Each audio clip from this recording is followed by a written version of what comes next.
Hello friends, welcome back to tutorialsrays, and in this video you are learning TypeScript.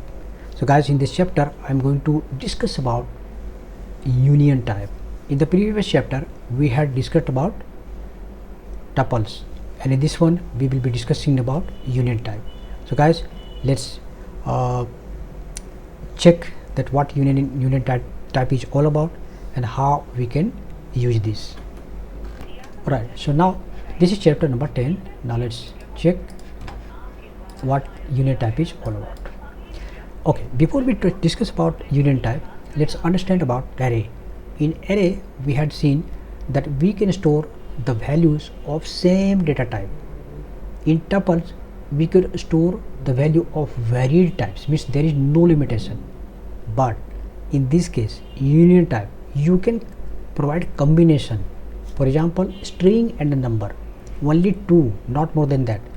Maybe number and boolean, not more than that. Means you can say that which data type you will allow to store the values.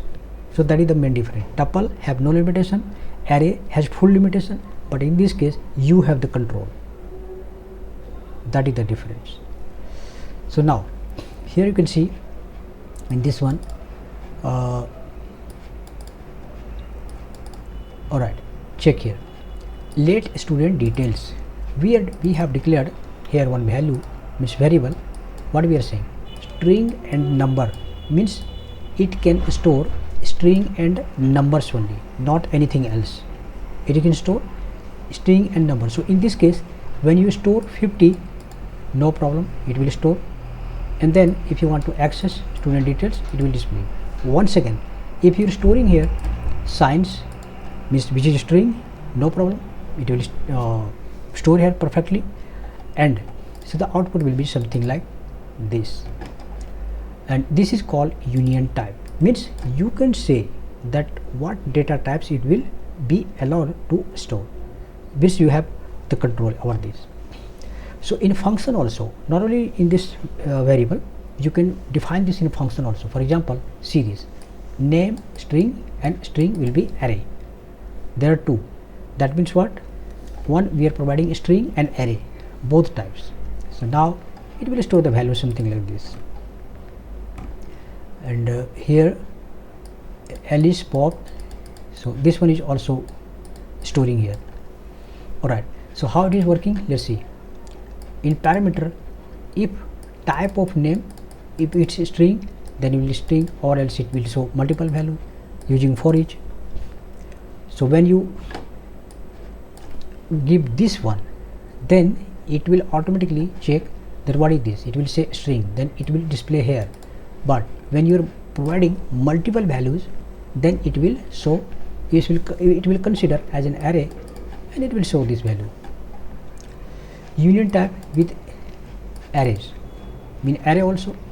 Let items number and string. In this array, number and string can be stored in this array. That's it. Union type object and interface. Here you can see interface, user profile. Regarding interface, at this point of time you might be not understanding what interface is all about. There is a dedicated chapter about that interface, so we'll discuss about that later, but at least you can understand here what we are doing here. Interface is this, name, and then status will be string and boolean.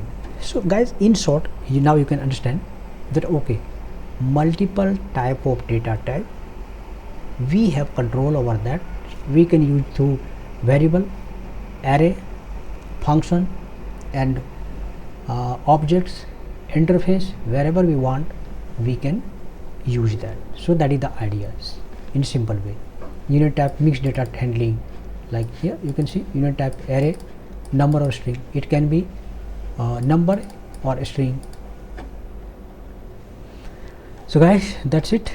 The concept is, once again, we can recap it, that union type we have full control. Whatever data type we define, it will be allowed to store the value of that data type only. So guys, hope you understand what union type is all about, and I don't think that it has any difficulty in understanding. So hope you understand this. So let's meet in the next chapter. Thank you.